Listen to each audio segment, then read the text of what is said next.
gaafa qananiin duutuni ija banadhe. Wansa san keessa of dhabaa dhufta laal. Oduu hedduu nama gaddisiisuu fi onnee namaa cabsu gaazexeessituu Sabboontuu Hayimadii an bakka duraa sana hin jiru jettee dubbatte. Gaa'elli ishees akka diigame abbaa warraa ishee wajjinis akka gargar ba'anii ifaan ifatti dubbatte. Osoon gaa'ela sana keessa jiraadhe osoon naman wajjin gaa'ela dhaabee wajjin haga yoonaan jira ta'e lubbuudhaan yoona hin ga'u bakka har'a atiitti na argaa jirtu kanayyuu hin jiru ani. Kanaan duran dachee kanarraa dhabame jettee dubbachaa turti. Akka isheen jechaa jirtutti erga gaa'ela dhaabbattee rakkoo guddaa keessa akka turte akkasuma abbaan warraa ishee hacuuccaa garaagaraa irraan ga'a akka ture akkasuma mataa jalaa qaqqabachuu diduudhaan akkasuma aangoo isheetti fayyadamuudhaan abbaa warraa ishee irraa gargar baate ilmaan ishee guddifachaa akka jirtu sooshaal miidiyaa irrattis dubbatte. Akka isheen dubbattetti anis akka Qananii Addunyaatti kanaan duran dachee kanarraa badee wanti Qananii Addunyaarra ga'e silaa anarra ga'a ture kan Qananii Addunyaa qaqqabe ana qaqqabuuf bakka jedhettan ofii koo of baasi jette.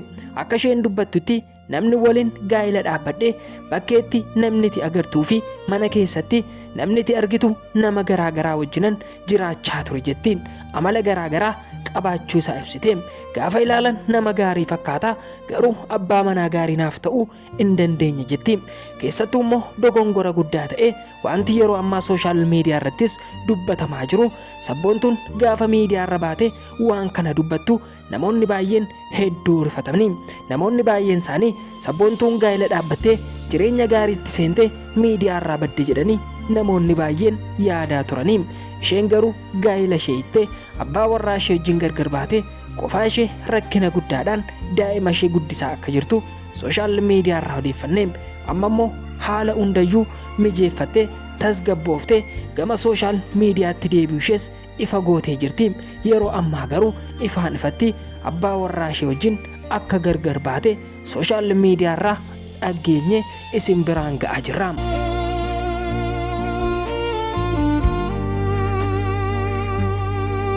Gaazexeessituun Sabboontuu Hayimadii akka toora sooshaal miidiyaa irratti dubbachaa jirtutti osoo gaa'ela hin dhaabbatin dura jaalala ajaa'ibaa jaalala yoomuu irraanfachuu hin dandeenye akkasuma jaalala yoomuu hin diigama jettee itti hin amanne erga jalaa diigamee booda gara gaa'elaatti akka seente dubbachaa jirti. Isheen kanaan dura jaalallee akka qabdu akkasuma rakkoowwan garaagaraatiin jaalalli ishee duraa sun galma osoo hin ga'in hafee seenaan jaalalaa kiyyaa seenaa hedduu nama barsiisuudhas jettee dubbatti. Garuu yeroo muraasa booddee nama Firaahol jedhamu wajjin erga gaa'ela dhaabbattee booddee gaa'elli ishee yeroo muraasa booddee akka diigametu sooshaal miidiyaa irraa dhaga'amaa jira. Namoonni baay'een Sabboontuu Hayimadiin qeequu irratti argamu. Abbaa warraa kee erga adda baatee erga isa hiiktee akkamittiin akka kanatti sooshaal miidiyaa irratti baatee dubbatta?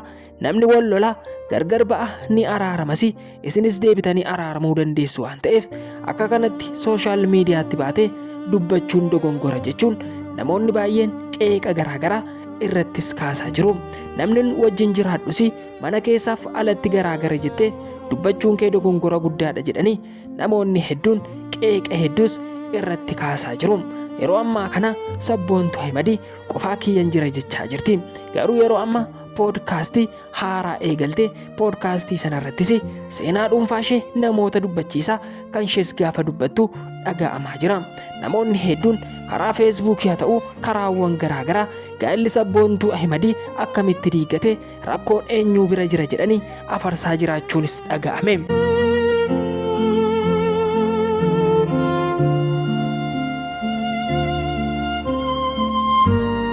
Yeroo ammaa kana akka gaazexeessituu Sabboontuu Hayimad dubbachaa jirtutti gaa'elli ishee diigamee akka jiru akkasuma fedha isheetiin gaa'ela kana akka diigde akka hin barbaanne dubbachaa jirti. Keessattuu dubartoota yeroo ammaa gaa'elaan kan wal qabatu manni isaanii diigamaa jiru akkasuma lubbuu isaanii dhabaa jiranis kaastee dubbatteetti. Isheenis kanatti seenuu jibba abdii ishee kutachuu jibba gaa'ela ishee diiddee ilmaan ishee qofaa guddisuu filatte. Gaazexeessituun kun miidiyaa afaan Oromoo irratti seeraan hojjechaa nama turte akkasuma miidiyaa hedduu irrattis beekamtii hedduu nama qabdu, nama dandeettii addaa qabdu, akkasuma shamarran afaan Oromootiin miidiyaarra hojjetan keessaa jaallatamummaa guddaa nama qabdudha. Yeroo ammaa kana garuu wanti isheen miidiyaa dhuunfaa ishee irratti baatee dubbatte dhimma maatii isheetiiti. Maatiin ishee akka diigame, abbaa warraa ishee wajjin rakkoowwan tokko tokkoon akka gargar ba'an dubbatte. Namoonni hedduun garuu qeeqa gaafa kaasan abbaa warraa ishee akka waan amala hin qabne, akka wanta ishee hin jaallanneetti sooshaal miidiyaa irratti, miidiyaa ishee irratti ofii isheetiin baatee dubbachuun dogongora isheeti jedhanii kan dubbatanis hedduudha. Kaawwan isaanii immoo baga dubbattee ukkaamamtee teessee gaafa ishee lubbuun ishee darbu sabboontuu just minaamin jechuun hin barbaachisu jechuun namoonni hedduun yaada garaagaraa kennaa jiru. Yeroo ammaa kana egaa sabboontuu Ahimad miidiyaa qofaa isheetii hundeessite Fugug Podcast kan jedhuun hojii haaraa qabattee dhuftee jirti. Kanarrattis gaa'elli ishee akka diigame, jireenya duraa jiraachaa akka hin jirre, abbaa warraa ishee wajjin akka gargar baates ifaan ifatti dubbatte. Sabboontuu Ahimad maal yaaddee kana dubbatte, maaliif akkasitti dubbatte kan jedhanis namoonni hedduun isaanii ni jiru.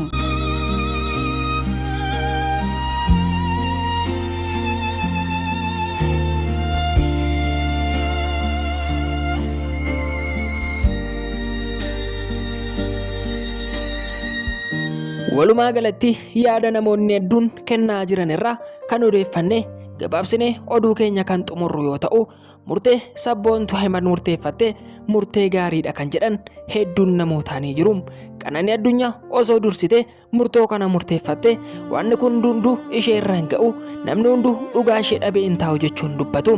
Isheenis wanti qananiidhaaf dhufe anaafis dhufee ture, dafeen faladhe malee jettee fuula sooshaal miidiyaa gubbaatti dubbatte.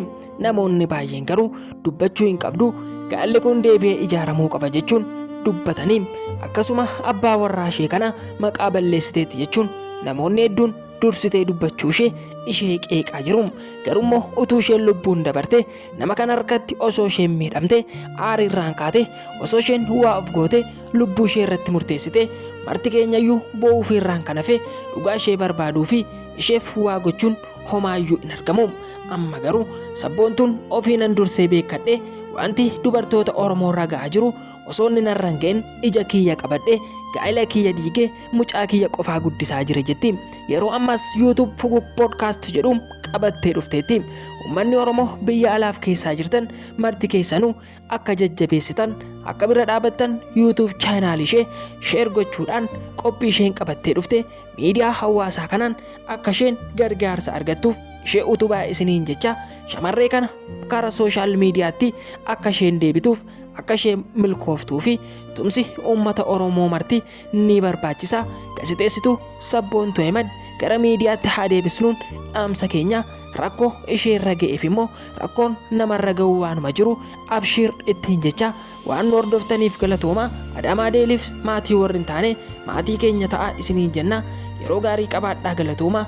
Warroonni hiriyoota keessaniif sheeriin godhin jirtan qophii keenya sheer gochuun namni hundu akka nu hordofuuf biraan gahaa isiniin jenna galatooma.